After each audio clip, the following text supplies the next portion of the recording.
jirtu hundi keessanuu nageenyi keenya bakka jirtanitti isin haa ga'u. Akkam jirtu? Torbeen keessan akkam ture? Nu bira torbeen bareedaa ture. Torbee ajaa'ibaa ture. Torbee eebbifamaa ture. Deeggartoota Arsenaal akkam jirtu? Nagaa keessanii marti keessanuu bakkuma jirtanitti. Waa lama sadii haasa'uudhaaf dhufe. Tokko kan jalqabaa jechuudha. Deeggartoota Arsenaalitti waa haasa'uutiin dhufe. San kophaa keessan isinitti hima. Kophaa deeggartoota Arsenaal qofaaf haasaa qaba. Sanitti aansee immoo waan har'a ta'e Manchester United ilaalchisee isarraa waan haasa'u jira. Hundi keessan waga dhumaatti na faana turaa isinin jedha. Deeggartoonni Arsenaal akkam jirtu? Nageenyi kee akka onni irraa matte bakkuma jirtanitti hunda keessan isin haa ga'u isinin jedha. Torbeen keessan akkam ture? Dubara torbeen bareedaa ture. Torbee ajaa'ibaa ture. Torbee eebbifamaa ture. Man Cityn qabxii gatee. Liverpool qabxii gatee. Manchester United qabxii gatee. Chelsea qabxii gatee. Chelsea qabxii kenne. Chelsea qabxii argate. Chelsea qabxii argate. Chelsea asumaan Chelseas galatoomachuu ni barbaanna. Ifaajee xaarii argate. Xaarii argachuun isaa sun immoo waan gaariidha jenneetiin amanna. Hundi keessanuu akkam jirtan? Haasa'uu kana kan amma haasa'aa jiru deeggartoonni Arsenaal qofti akka dhageettan barbaada. Namoonni biraa akka nu dhageenye. Gaarii miti gaariin ta'u. Kanaaf sagalee kee qaqqabeetiin haasa'aa jira. Hundi keessanuu akkam jirtan? Nagaa keessanii na bira guyyi torbaan bareeda ture. Haala gaariirra ture. Baga nagaa taatan. Hayya itti aansuudhaan hundi keessanuu akkam jirtan? Deeggartoonni United, deeggartoonni gareewwan biraas hundi keessanuu akkam jirtan isin jechuu barbaada. Ganama kana yoo hirribaa ka'u oduu gaddaa hamaa tokko dhageenye. Baay'ee gaddine. Baay'ee onneen nu cabe. Manchester United leenjisaa isaa Ruben Amorim hojiirraa ari'ee oduu jedhu yeroo dhageettani baay'een gadde. Baay'ee rifadhe. Wanni kun ganama ta'e ani immoo yeroo sanitti hojii jalqabee waan jiruuf hojiirra waan jiruuf yaada kiyya waa'ee kanarratti dabarsuu hin dandeenye. Amma kunoo yeroo argadheetiin isaa haasa'uu barbaada jechuudha. Man United, Manchester United mee namni qulqulluun kun maal si godhe? Amorim nama nagaati. Siyaasarraa walaba. Nama gaariidha. Maaf nyaatte? Ruben Amorim yaa Ruben Amorim garaana nyaatte dhugaa. Manchester United kan waggaa 9 dirree Anfield dhaqee takkaa qabxii 3 hin galin. Yaa Amorim koo ati dirree Anfield dhaqxee Manchesteriif qabxii 3 laatte. Yaa Amorim koo Manchester garuu galata kee wallaaltee si nyaatte. Haala jedhuun ture kan gadda koo ibsachaatiin ture ani. Yeroo waan kana dhagayetti jechuudha. Mee maalis hin godhe? Namni kun. Yaa Manchester ati meeqa nyaatta? David Moyes hin nyaatte. Louis van Gaal hin nyaatte. Ole Gunnar Solskjaer hin nyaatte. Even Jose Mourinho hin nyaatte. Erik ten Hag gooticha baddaa baale Erik ten Hagis nyaatte. Amma immoo Ruben Amorim nyaatte. Yaa Manchester yoom dhaabda waan kanaati? Safuun hin jiru.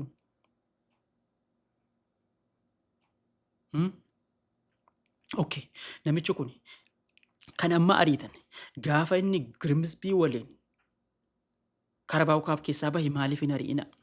Amma ari'uun maaliif barbaachise? Yeroo kanatti maaliif ari'uun barbaachise? Yeroo Tottenham Manchester United irraa Tottenham Europa League fudhatu maaliif hin ari'ina? Baatii kana keessa Arsenal waliin taphachuuf baatii kana keessa Manchester United Arsenal waliin akka taphatu waan beektaniif nama kana ariitani. Baatii kana guyyaa 25 Arsenal waliin taphatuuf deema Man United. Nuti nagaa itti dhaamachuu hin qabnu. Maaf obsa dhabdan? Haga guyyaa 25tti maaf hin obsina? Nus bar nagaatti nagaan boqodhu jenne itti dhaamachuu barbaanna. Maaliif obsa dhabdan? Yaa Ruben Amorim bakkuma jirtutti nagaa ta'i maal si goona kaan? Nama gaddisiisa dhugaa dubbachuudhaaf baay'ee nama gaddisiisa.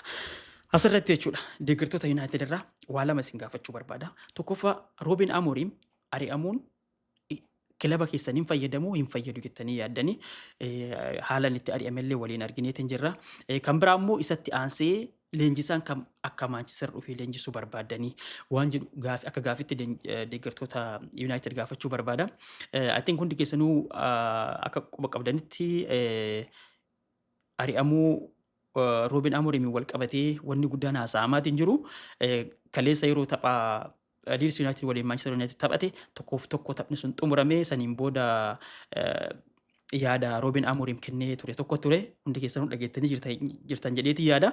Inni immoo ani Man Unitediif kochiidhaa miti maanajara malee waan jedhu dubbateetiin jira jechuudha. Ani maanajara jechuun I think maybe namoonni hedduun hin beektan jedheeti yaada garaagarummaa kochii fi maanajara futboolii keessatti kochiini head coach jechuun garee kan dursu taaktika ittiin taphatan tooftaa taphaa taphattoota kan hiriirsuu taphattoota qaburratti depend ta'ee jechuudha. Kan taphattoota kilaba inni leenjisaa jiru sanirratti aangoon isaa taphattoota qofarratti daanga'a yookiin immoo akkaataa taphaa qofarratti daanga'a jechuudha. Taphataa leenjisuu tooftaa itti himuu taphataa available jiru taphachuudha.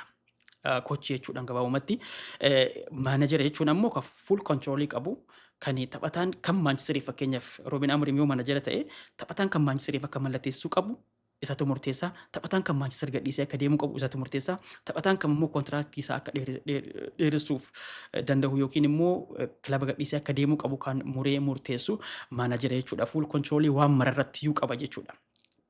Taphataa kam hiriirsee kam dhiisee kam kilaba keessaa baasee taphataa kam akka barbaadu immoo boorditti himee akka boordiin isaa mallatteessisu gaafata jechuudha. Walumaa gala full control qaba. Muummicha ministeeraa jechuudha. Muummicha ministeeraa. Kochii jechuun immoo maal haa jennuuti jeneraala ajajaa izzii tokkooti. Gaafa ajajaa muummicha ministeeraa dhagahuu didetti muummichi ministeeraa achii fonqolchee abbaa fedhe bakka buusaa jechuudha. Kun kana fakkeenyaaf warroon akka Mikel Araarsaa Arteetaa faan maanajara. Warroon akka Pep Guardiola faan maanajara. Even I think Arne Slot manager, I don't think so. Maybe inni still coach natti fakkaata. Kun kana jechuun I think irra hedduun keessaniin beektan jedheeti yaada. I think yeroon itti ari'ame kun ammoo ani sirriillee silaanatti hin fakkaatu akka yaada kiyyaatti jechuudha. Akka yaada garuu maal nagalchi? Maal nagalchi? Jechuun yaada keessanitti himuuf hin jedhe malee waan uumamaa rakkoo irraan qabu jechuudhaan. Ari'amuu isaa kanatti yeroon kun sirrii miti ka jedhu amanaa akka kiyyatti kilaba Manchester United illee hin fayyada jedheetiin kana mara hin yaadu. Walumaa gala wanni ta'ee nu gaddisiisee jira. Gaddinee jirra. Sirrii miti. Haalli kun dhaabbachuu qaba. Haga yoom itti fufuu qaba. Ka jedhu sodaa qabnu asumaan ibsachuu barbaanna. Bakkuma jirtanitti nagaa ta'aadha.